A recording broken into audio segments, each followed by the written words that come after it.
What happens when success becomes your biggest source of pressure?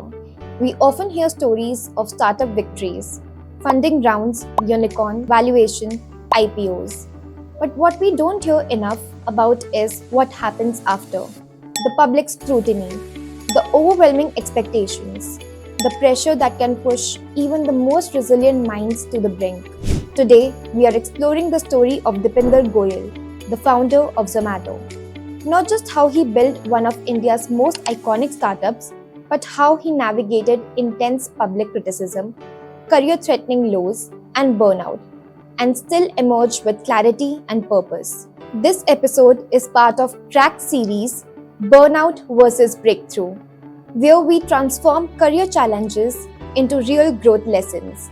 Let's dive in. To understand Dipinder's burnout and breakthrough, we need to start at the beginning. Zomato was founded in 2008, originally called Foodie Bay. It started as a side project, a way to help people browse restaurant menus online. Dipinder and his co-founder were working corporate jobs at the time. It was never meant to be India's go-to food tech platform. But then came growth, more users, more cities, funding, expansion. Zomato became a household name. Fast forward to 2021, Zomato goes public with a historic IPO. It's celebrated as a benchmark moment for Indian startups. Dipinder becomes poster child for entrepreneurial success. But what followed next is what people didn't expect. Just months after the IPO, Zomato's stock price began to fall. Critics emerged overnight. Investors questioned the company's business model. Media headlines became relentless. On social media, everyone had an opinion. And in the middle of all this was Dipinder. Now not just a founder, but a public figure representing hopes and risks of India's startup economy. Here's something we rarely talk about: when your work becomes your identity. Any failure, even temporary, feels deeply personal. This is where burnout starts to creep in. And it doesn't always look like someone collapsing from exhaustion. Sometimes it's silent, it's emotional fatigue, mental fog, a growing sense of doubt. For founders, for leaders, and even for ambitious professionals, it often begins with overcommitment, fear of letting others down, feeling the need to always appear strong, and eventually, someone has to give. Let's pause and break this down. Burnout doesn't just affect people who are unhappy in their careers. It often affects those who are deeply passionate, but stretched too thin. According to the World Health Organization, burnout is a syndrome resulting from chronic workplace stress that hasn't been successfully managed. Some signs include emotional exhaustion, reduced professional effectiveness, detachment, or cynicism towards work. In Dipinder's case, it wasn't just about stress. It was the combination of public criticism, internal expectations, and the loneliness that comes with leadership. And this is important. Burnout at the top is still burnout. It doesn't discriminate by designation. So what did Dipinder do? Unlike many who might step back or go quiet, he leaned into challenge, but with a difference. He became more transparent, more focused, more strategic. He stopped trying to win popularity contests and started communicating openly. Even when the news wasn't great, he owned the challenges Zomato was facing. He made bold decisions, like acquiring Blinkit to expand into quick commerce. He hired and empowered strong leaders, reducing his own operational burden. And most importantly, he stayed rooted in Zomato's long-term vision, even if it meant short-term criticism. This phase of Dipinder's journey wasn't about scaling fast.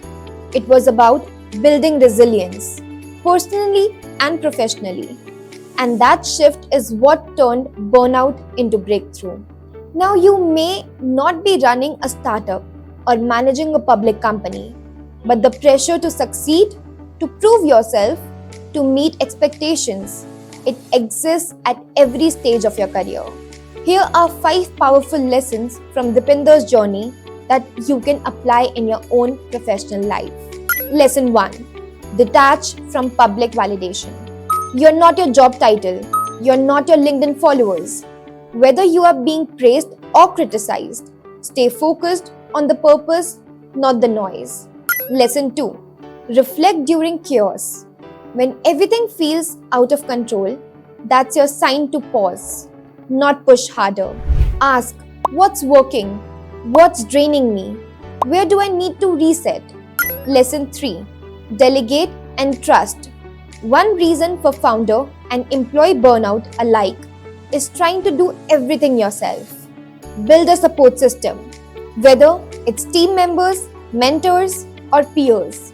Lean on others. Lesson 4. Prioritize clarity over activity. Not every opportunity is worth your time. Say no when needed.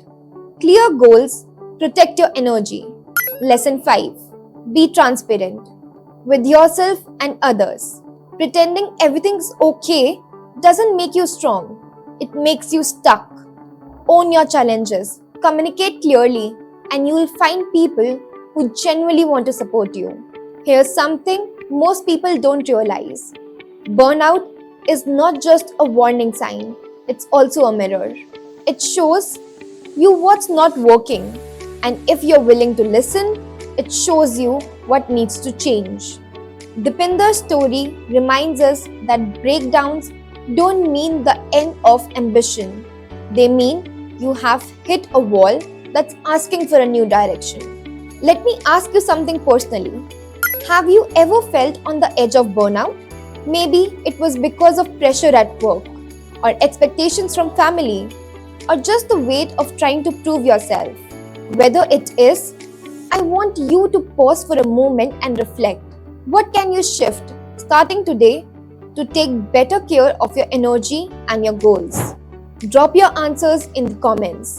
I'll be reading and responding. And remember, every career has tough seasons, but with reflection, strategy, and support, you can turn pressure into purpose. If this episode resonated with you, make sure to like this video and share it with your friend who might be navigating something similar. Subscribe to Cracked for real conversations around careers, employability, and growth, especially for those who are just getting started or feel stuck along the way.